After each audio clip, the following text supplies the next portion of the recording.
Junior Sons. We fix your windscreen. We have a star prop, we have a long prop, a bullseye, chip, combination prop. All of these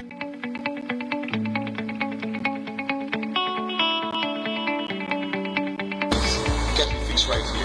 Why change and put on something that does not have the capacity to withstand the pressure and put on a bootleg? Fix what you have. Because that Junior Sons bring all of the issues to naught. Painting, engraving, signs, banners, posters, billboards. We do it here. AC Repairs. Come and check us out. At Junior Sons, one place you get everything done. Looking forward to seeing you. Are you facing challenges in your life? Don't worry, introducing Master Vishnu Psychic and Voodoo Master, here to help you find solutions to all your problems. Whether it's issues in your relationship, negative energy surrounding you, or even business problems, Master Vishnu has 25 years of experience and can provide 100% solution. His expertise in black magic removal, voodoo, witchcraft, demons, dark energy, get ex-love back, husband-wife and relationship issue, psychic reading, palm reading, face reading, horoscope reading, and that's not all. If you're longing to reunite with a loved one, he's here to assist you as well.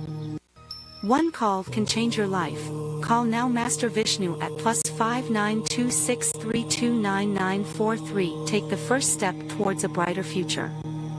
2,500 plus satisfied clients, located in all over Georgetown, Guyana. Play Insta Cash for your chance to win instant cash. Yep, win up to $1 million on the spot. With many games to choose from at price points of $200, $300, and $500. Insta Cash is all about instant wins. Tickets are printed right at the lottery terminal. There's no waiting on draws. All games are easy to play and easy to win. There's absolutely no limit to how many games you can play at once. So play Insta Cash for your chance to win cash on the spot. Remember, a ticket today could make you rich today. Yeah, tonight go have real vibes. This crowd here go be real nice. Can't find me ticket. I done by the door. Realize I have to pay more. I have to get in because this red not missing me. It's not missing me. I want to go big people party, make the music take over me. I want to jump up all day, all day. I want to wind up all day, all day. Welcome to Dinner Under the Stars. Indulge in a culinary feast prepared by our talented chefs, featuring locally sourced ingredients and exquisite flavors. Every bite will take you on a culinary journey, from unforgettable starters to delectable desserts. Relax to the soothing sounds of the stylistics and blue magic as the stars twinkle above, creating the perfect ambience for a romantic evening or memorable gathering. Join us for Dinner Under the Stars. Reserve your table today and create memories that will last a lifetime.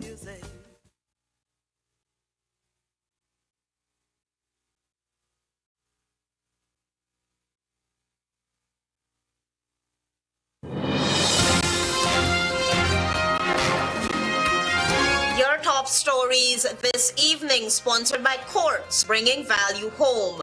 GCOM challenged. Smith Joseph asks High Court to order verification of the addresses of registrants.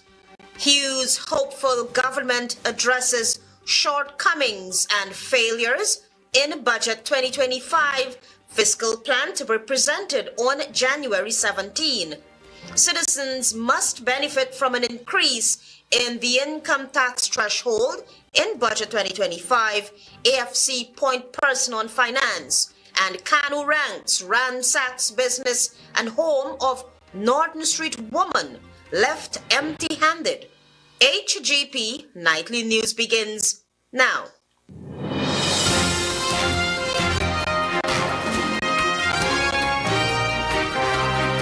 Good evening to our viewers here in Guyana and online. I'm Aletha Grant with the Thursday 16th January 2025 edition of the HGP Nightly News.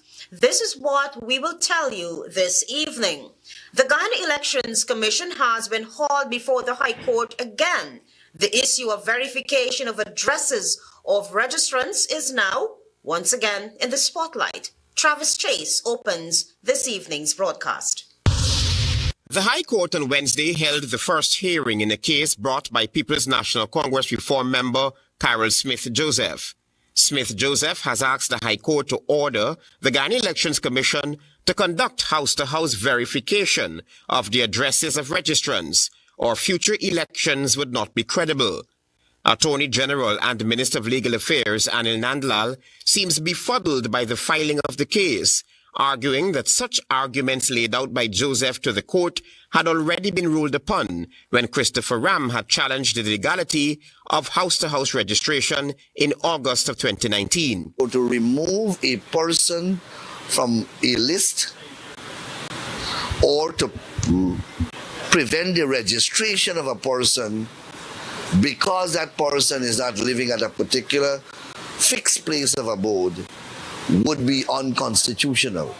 Smith-Joseph wants the High Court to declare that the National Registration Act requires not only the verification of the existence of addresses claimed, but also that applicants live at or are connected to those addresses.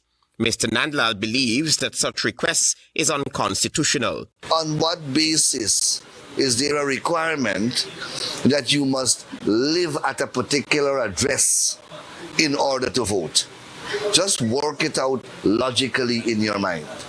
Smith-Joseph is represented by Attorney Dexter Todd.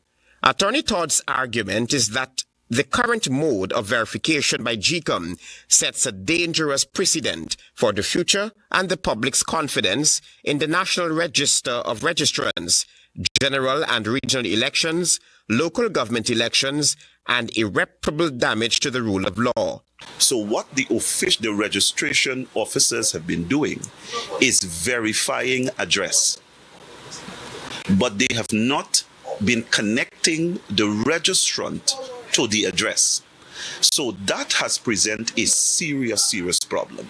In essence, Smith-Joseph says the amendment to the National Registration Act requires the court's interpretation of the section to authorize the staff of GCOM to verify not only the existence of addresses, but also the connection of the address to the applicant or registrant. Particularly the Commissioner of Registration is by law obligated to ensure that the register is accurate. The contention of this whole matter is ensuring that GCOM knows and they are reminded that the NRA must always be as accurate as possible. The case will be heard on the 17th of March 2025 again. Travis Chase, HGP Nightly News. The first of two extraditions to the United States took place on Wednesday. Home Affairs Minister Robeson Ben earlier this week made the announcement during a media conference. Find out more from Tiana Cole. On Monday, during the Ministry of Home Affairs end-of-year press conference, Minister Robeson Ben revealed that 2 arrests had been made in connection with extradition matters. Extradition matters are both Guyanese who were overseas and involved in serious criminal matters. On Thursday, the government of Guyana extradited to the United States of America Permanent Singh, a Guyanese citizen. A statement published by the Ministry of Home Affairs indicated that Singh waived his right to an extradition hearing and agreed to return to the USA to address judicial proceedings related to a fatal vehicular accident. In September 2024, the government of Guyana received a formal extradition request from the United States government. Acting on this request, Minister of Home Affairs Robeson Ben directed Chief Magistrate Acting Faith McGusty to initiate the necessary legal proceedings for extradition. Permanent Singh is accused of operating a motor vehicle while his blood alcohol level exceeded the legal limit, impairing his faculties. He allegedly collided with another vehicle, resulting in the death of its sole occupant. Following the accident, Singh sustained injuries and received medical treatment at Broward Health Medical Center in Florida. During his treatment, 2 blood samples were lawfully obtained and analyzed for alcohol or drug content. Laboratory results revealed blood alcohol concentrations of 0.15 grams per deciliter and 0.158 grams per deciliter, both significantly above Florida's legal limit of 0.08 for operating a motor vehicle. Singh's arrest was executed under a warrant issued by Chief Magistrate Acting Faith Magasti. The prosecution team representing the interest of the United States included Ms. Lisa Cave, Assistant Director of Public Prosecutions in the Director of Public Prosecutions Chambers, Ms. Omela Gladstone, Treaty Officer at the Ministry of Home Affairs, and Sergeant Stephen Hines of the Major Crimes Unit, who served as the investigating officer. On January 3, 2025, Singh was taken into custody for extradition by Chief Magistrate Faith Magasti. He remained in custody until his extradition was completed on January 15, 2025. This successful extradition highlights Guyana's dedication to international cooperation and its commitment to ensuring justice transcends borders. The revision of the Guyana's extradition law facilitates efficient legal proceedings for international extradition requests and ensuring compliance with global treaties. Tianoko reporting for the HGP Nightly News. The state has failed to prove its case that two serving members of the Guyana police force were emotionally distressed following bombshell revelations by their squaddie. Travis Chase has that story. Cybercrime charges brought against Detective Sergeant Dion Bascom in September of 2022 have been dismissed because the prosecution failed miserably to prove its case. When Dion Bascom appeared before Magistrate Leron Daly in the Georgetown Magistrates Court on Wednesday, his lawyers made a no-case submission. That submission was upheld. In fact, the court found that the prosecution failed to lead any evidence that it was Detective Sergeant Dion Bascom who transmitted the electronic data. Superintendents of Police Mitchell Caesar and Chabinot Singh had leveled the allegations against Bascom. They wanted the court to find that they were emotionally distressed and that Bascom allegedly, on August 13, 2022, used a computer system to transmit electronic data with intent to humiliate and harass them. Bascom, who pled not guilty to the charges, was released on $300,000 bail. In August of 2022, Bascom made bombshell allegations on a live broadcast on Facebook, accusing senior ranks within the Guyana Police Force of corruption, bribery, and the alleged cover-up of the murder investigation of Ricardo Fagundes, who was shot several times on Main Street on March 21, 2021. In light of Bascom's allegations against the senior ranks, the Director of Public Prosecution had advised the police to institute criminal charges against Bascom. Bascom has two other cybercrime charges before an East Coast Demerara magistrate, where two other serving policemen have told the court that they are emotionally distressed and humiliated because of Bascom's statements. Travis Chase, HGP Nightly News. This is Nightly News. Stay tuned. Welcome to SNL Electrical Inc., where lighting and electrical needs are met with expertise and style. From the latest in electrical lamps to durable cables, circuit breakers, panels, we have it all. Illuminate your space with our elegant chandeliers, stunning crystal lights, and versatile pole lights. Looking to upgrade your comfort? Explore top-of-the-line AC units and our diverse selections of stylish styles. Visit us at 170-180 Thomas Street, Kitty, Georgetown. Discover a solution that not only lights up your world but transforms it. Call us on telephone number 226-3018 or 223-1634. SNL Electrical Inc. powering your life with elegance, quality, and care. Krishna Rock Establishment. No job is too small or too large. We specialize in all types of fabricating, machinery, excavator repairs, rice field pumps, and hydraulic hoses. Visit us at Lot 113, Block CC Monrepo, East Coast, Demerara, or call 220-9624, 616-9416, or 619-7880. At Krishna Rock Establishment, no job is too small or too large. You're watching the HGP Nightly News. Welcome back. Will the government of Guyana indulge ExxonMobil in what appears to be a bid to evade paying the $214 million cost recovery for the period 1999 to 2017? Find out more in this Antonio Day's report. Oil conglomerate ExxonMobil Ghana is now begging the government of Ghana for more time to review its oil expenditure, totaling $214.4 million covering the period 1999 to 2017. This is despite the government already accepting what it deems the final amount received from the Ghana Revenue Authority in October of 2023. This was determined by UK's audit firm IHS Markit.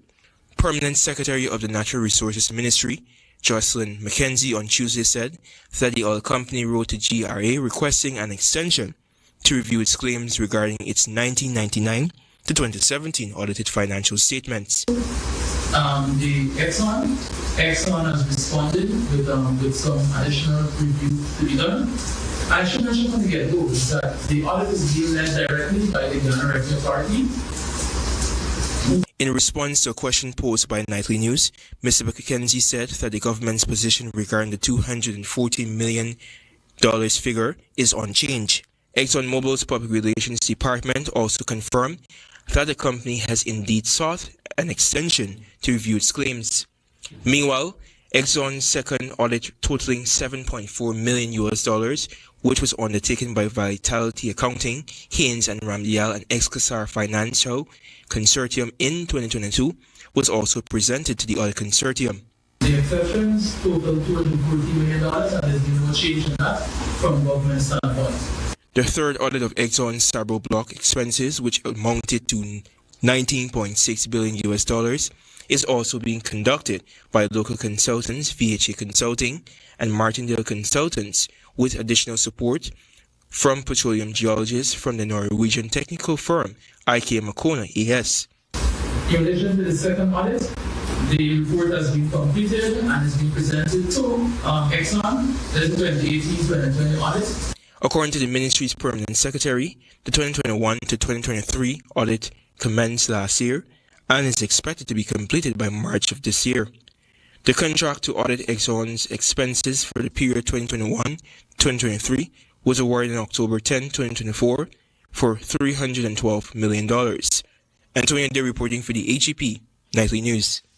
Leader of the Alliance for Change, Nigel Hughes, is hopeful that the People's Progressive Party civic government will realistically address the failures of Budget 2024 when the 2025 fiscal plan is presented in the National Assembly on Friday. Antonio Day has that story. Get from the largest ever budget last year. 1. Increased cost of living. 2. Increased crime. 3. Poorer CXC results. Mathematics now 31%. That was Alliance for Change leader Nigel Hughes evaluating the 2024 budget, which was declared the largest in Ghana's history. Last year's budget totaled $1.146 trillion Ghana dollars, with public infrastructure receiving the largest allocation of $666.2 billion. According to Hughes, the size of the budget is unimportant and believes that there was below par performances across sectors. Less gold production. 5. More contracts for the family, friends, and favorites. He also acknowledged that the billions of dollars expended on projects that to date has experienced lengthy delays. Project delays on almost every project. The bridge, the gas to energy, and those several other projects. Despite last year's mammoth budget, the AFC leader contends that there has been an increase in poverty, corruption, and theft. Recently, opposition leader Aubrey Norton flagged the government on what he deemed wasted resources on projects that are not beneficial to citizens. You see, towards the end of the year, they're just giving out money because there is a lack of capacity. You see them digging up roads that were properly done to redo them to be able to spend the money. And so the problem is wastage. Antonio Day reporting for the HGP Nightly News. Meanwhile, Alliance for Change spokesperson for Finance, Director Finance, is adamant that the income tax threshold must and should reflect a significant increase in this year's national budget. Here again is Antonio Day. We expect from budget 2025 a significant increase in the income tax threshold, increase in the minimum wage. That was Alliance for Change spokeswoman on Finance, Director Finance, detailing her party's expectation for this year's national budget. Finance at the party's press briefing Thursday afternoon remarked that when members of the People's Progressive Party Civic occupied the opposition benches, they vowed to significantly increase the minimum wage. Ms. Finance noted that the party is yet to deliver on this promise. They promised and they pledged that they would significantly increase minimum wage, and we are yet to see those numbers, particularly to match with the rising cost of living. Finance, who is also a member of parliament, says her party will be paying keen attention to whether there will be an increase in old age pension and a reduction in value-added tax, known as VAT. She also proposed an increase in budgetary allocations for the Guyana Elections Commission. Increase in the budgeted allocation to GCOM to cater for a more superior system that includes but is not limited to biometrics. I think that it is important that we reiterate this call. We are pressed for time, as 2025 is a year for our expected election. She contended that the government of the day has done absolutely nothing to address the high cost of living and aiding financial sustainability for the citizens. The government of the day has done absolutely nothing adequate when it comes to making sure that the lesser fortunate of Guyana are actually included in the developmental plans for the government. We continue to see the haves and the have-nots and the disparity being larger. We call on the government of the day to look at measures to make sure that all Guyanese benefit equitably from the distribution of the oil resources. Antonio Day reporting for the HGP Nightly News. We have more news for you on the other side of this break. Stay with us. Planning a cleanup? We can help. Sevon's Waste Management skip bins can be provided for home renovation projects, yard cleanup, or construction project. It's simple. Step 1, give us a call. Step 2, we put down the bin. Step 3, load it up with all of your junk. Step 4, we take it away. That's simple. Bins are also available in various sizes, so there is no job that is too big or too small. Call Sevon's Waste Management today at 218-1455. In today's fast-paced world of modern finance, with its many options and opportunities, you will need good advice and help getting value for your money. Hand-in-hand trust is the way to go. From owning your own home or business with our residential and commercial mortgages to drive a new car with a vehicle loan, we'll help you realize your dreams. You can also access investment deposit accounts, share brokerage services, personal trust, thrift and pension plan trusteeship, property management, investment portfolio management, safe deposit boxes, the convenience of our Cambio, Western Union, and Bill Express services. Hand-in-hand trust for financial services and more. Helping you get the most out of your financial resources and your life.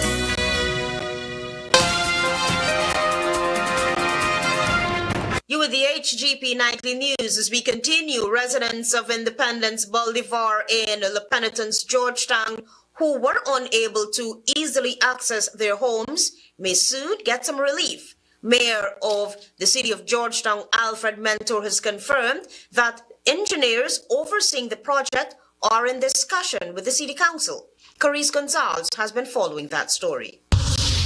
In an update to frustrated residents of Independence Boulevard, La Penitence, Georgetown, Mayor Alfred Mentor informed this newscast that the engineer from the Ministry of Public Works, who is in charge of the construction, has been engaging with the city council. He assured that solutions are being developed and progress is underway.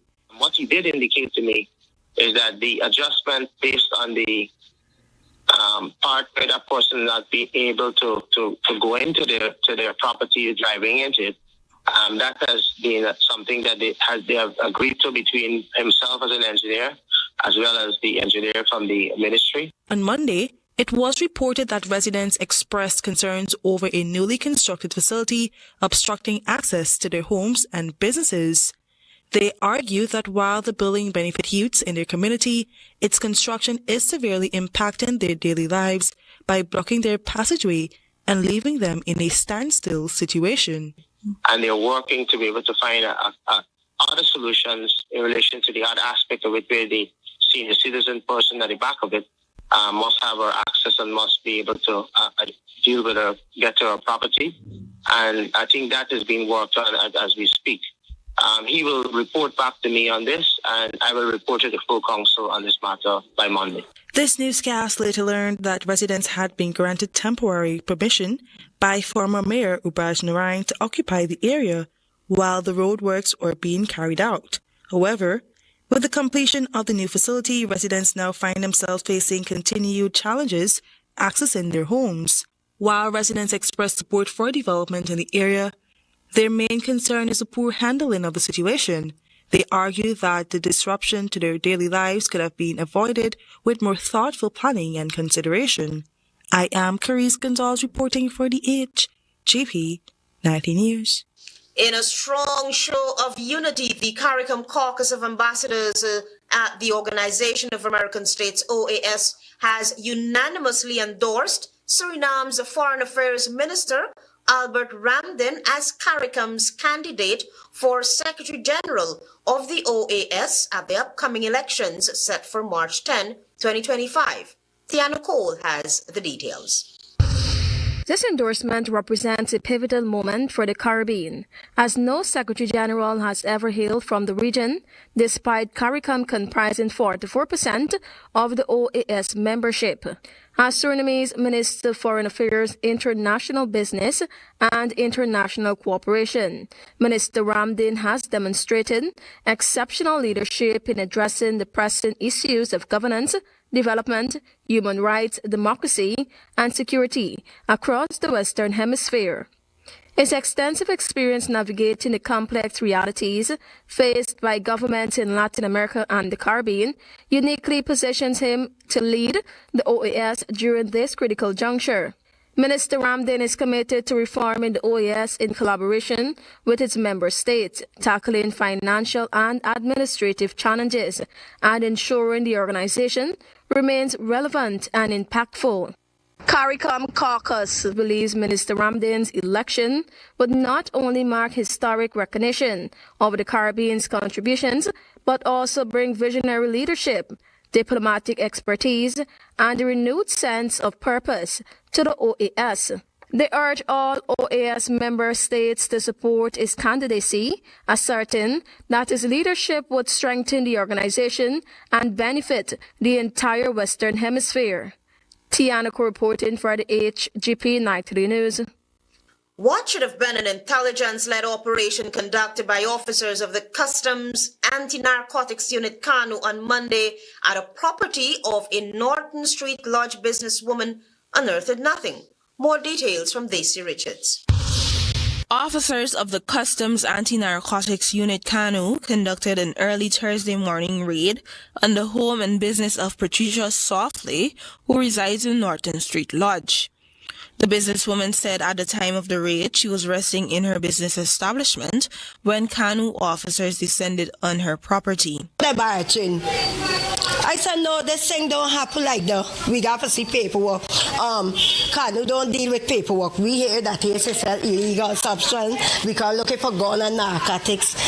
Softly said after complying with the officers' demands, they decided to continue to search her home. When I go upstairs, I start harassing my mother and my sister. And my sister, she don't take nothing easy. She start rowing back. I said, man, why you come for? Are you come with a warrant? Canu don't deal with warrant. The woman said she has never had any brushes with the law, but she indicated that her brother, on the other hand, had issues with law enforcement. He does not reside at the property. She is now disturbed with the way she was treated by the Canu officers. As for know that the house is a business place. People, I run a shop. And me things I pack up and stuff because I don't really able with the packing in and packing outside, packing bags and tie-ups. All of that tumble up. The woman recalled officers leaving empty-handed but left her property in total chaos. Sources familiar with the investigation corroborated the businesswoman's claim that no illegal substance was discovered. For HGP Nightly News, I am Daisy Richards. Stay tuned for regional news. GCOM is currently conducting a claims and objections exercise to produce an official list of electors, OLE.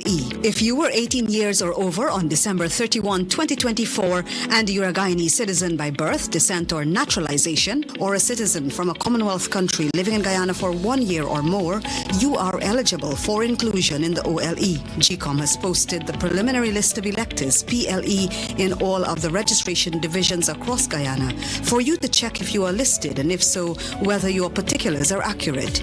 If you have changed your address since you were registered, you need to visit the GCOM registration office responsible for your new area of residence to apply for a transfer.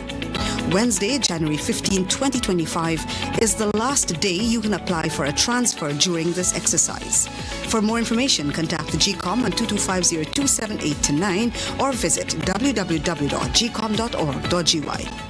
It's a new day with Shilling Oil. A unique blend of natural oils to help ease and soothe the day-to-day discomforts of life. Get relief from muscle and joint pain, headaches, and congestion. Shilling Oil lets you get back to the things you love doing most. Water relief with Shilling Oil. Distributed by Massey Distribution.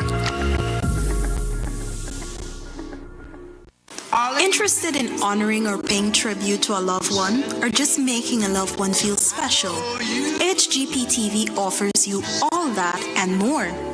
Air your birthday greetings, death announcements, and wedding anniversaries on HGP TV today. HGP TV offers affordable prices, convenience, and great services. Call us on 220-3660 or email us at sales@hgptv.com.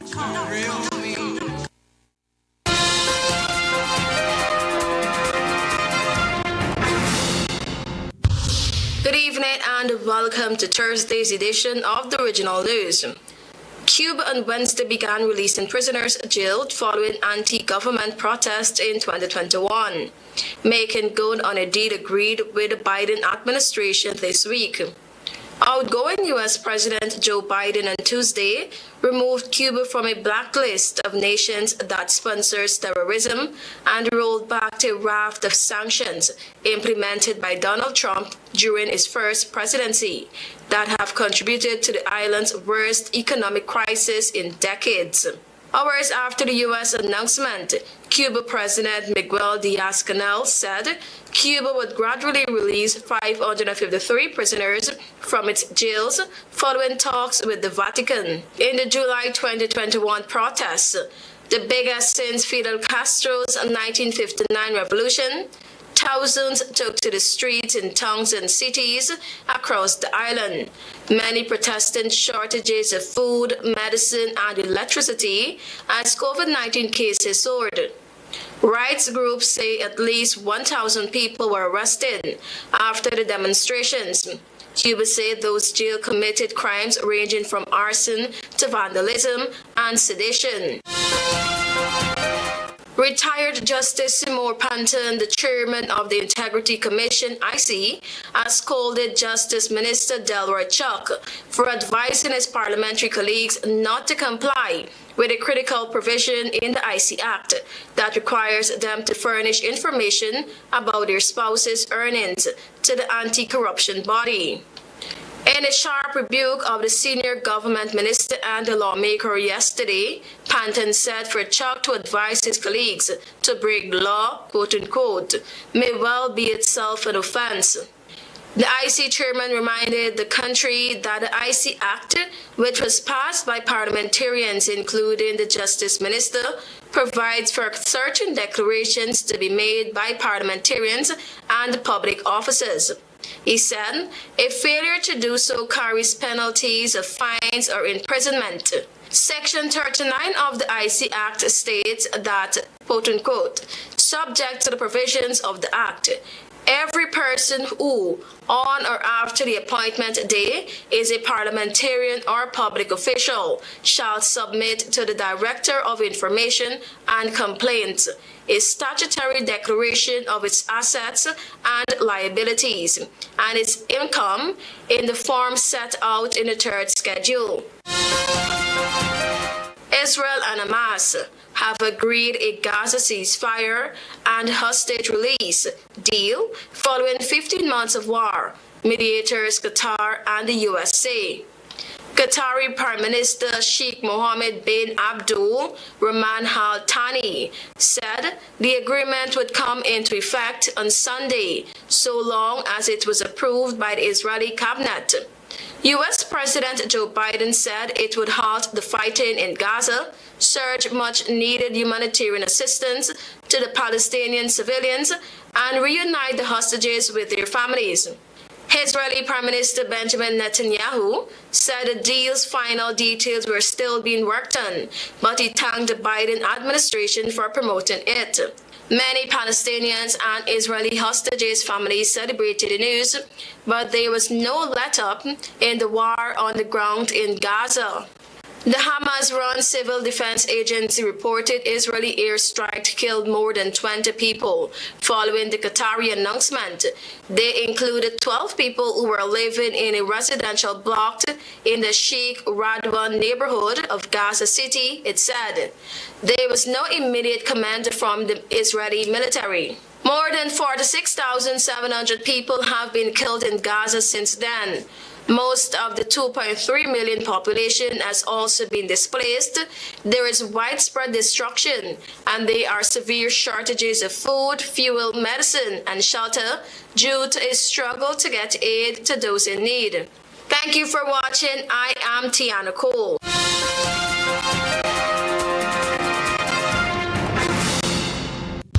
GCAM challenged. Smith Joseph asks High Court to order verification of the addresses of registrants. Hughes hopeful government addresses shortcomings and failures in Budget 2025 fiscal plan to be presented on January 17. Citizens must benefit from an increase in the income tax threshold in Budget 2025. AFC point person on finance. And Canu ransacks business and home of Norton Street woman.